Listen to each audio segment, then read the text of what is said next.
کھولنا اور بند کرنا سیکھ جائیں تو پھر دنیا کی کوئی پریشانی آپ کو پریشان نہیں کر سکے گی۔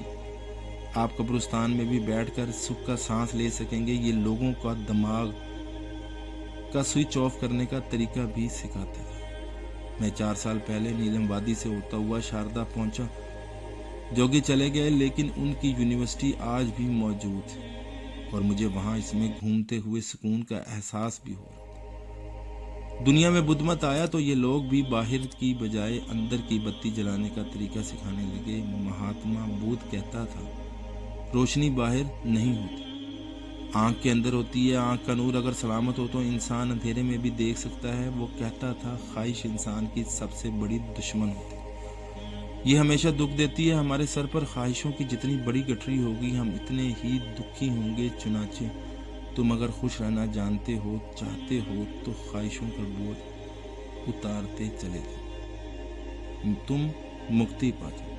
میں اس فلسفے سے اتفاق کرتا ہوں، واقعی باہر نہیں اندر، اور خواہشوں کی گٹھریاں جتنی زیادہ ہوں گی ہم اتنے ہی پریشان رہیں گے۔ میں پچھلے 4 سال سے دیکھ رہا ہوں لوگوں میں ڈپریشن، اینگزائٹی اور فرسٹریشن بڑھ رہی ہے۔ چھوٹے چھوٹے بچے بھی ڈپریشن کی ادویات لینے پر مجبور ہو رہے ہیں۔ لوگ کروڑوں اور اربپتی ہیں لیکن اندر سے بے سکونی اور بے آرامی کا شکار ہیں۔ کراچی کے ایک کلائنٹ اور اس کی کمپنی میں 7,000 ملازم ہیں، ذاتی جہاز کا مالک ہے لیکن 3 مرتبہ خودکشی کی کوشش کر چکا ہے۔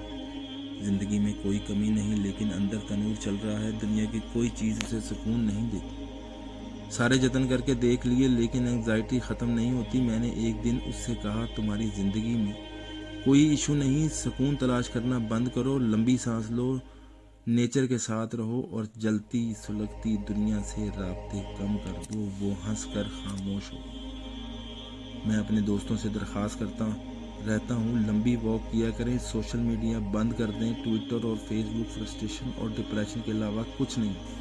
میں 24 اخبارات سے 6 پر آ گیا ہوں اور جمعے اور ہفتے کو ان سے بھی پرہیز کرتا ہوں۔ میں نے اپنے تمام منفی دوستوں اور رشتہ داروں سے بھی کنارہ کشی کر لی ہے۔ میرے بڑے بڑے شاندار دوست ہوتے تھے لیکن یہ بدقسمتی سے منفی ہو گئے تھے۔ ہم جب بھی ملتے تھے بربادی اور تباہی کے سوا ہمارا کوئی موضوع نہیں ہوتا تھا۔ چنانچہ میں نے دوستی کے افسانے کو خوبصورت سا موڑ دے کر اپنا ٹریک الگ کر لیا اور اب بڑی حد تک اکیلا ہو گیا۔ میں نے پڑھا تھا اکیلا پر انسان کو اندر سے کھا جاتا ہے، لیکن آپ یہ جان کر حیران ہوں گے میرے کیس میں اس نے بالکل الٹ رول ادا کیا۔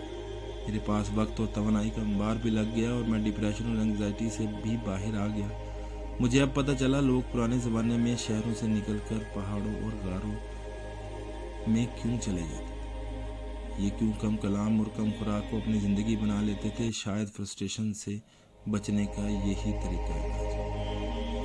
میں برسوں پہلے ایک صوفی کا شاگرد تھا۔ وہ فون صرف کرنے کے لیے استعمال کرتے تھے، فون کرتے تھے اور اس کے بعد اس کی تار نکالتے۔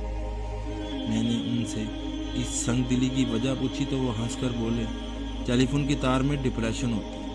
آپ کسی دن ریسرچ کر لینا، دنیا میں جس دن سے فون آیا ہے انسان زیادہ بیمار ہے۔ چنانچہ سکھی رہنا چاہتے ہو تو فون کا استعمال کم کر دو، سکھ اور سکون بڑھ جائے گا۔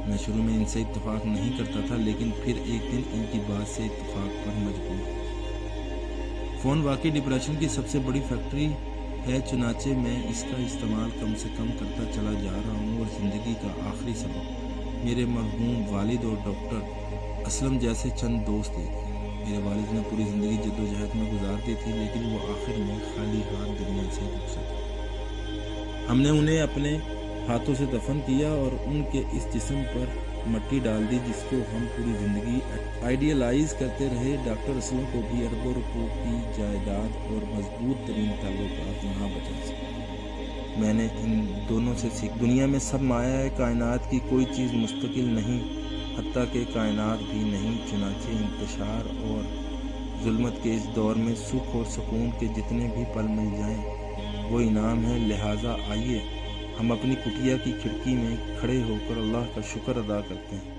اس نے ہمیں اس طوفان میں بھی سلامت رکھا اور ہم نے آج کا دن بھی گزار لیا، ہم آج بھی سروائیو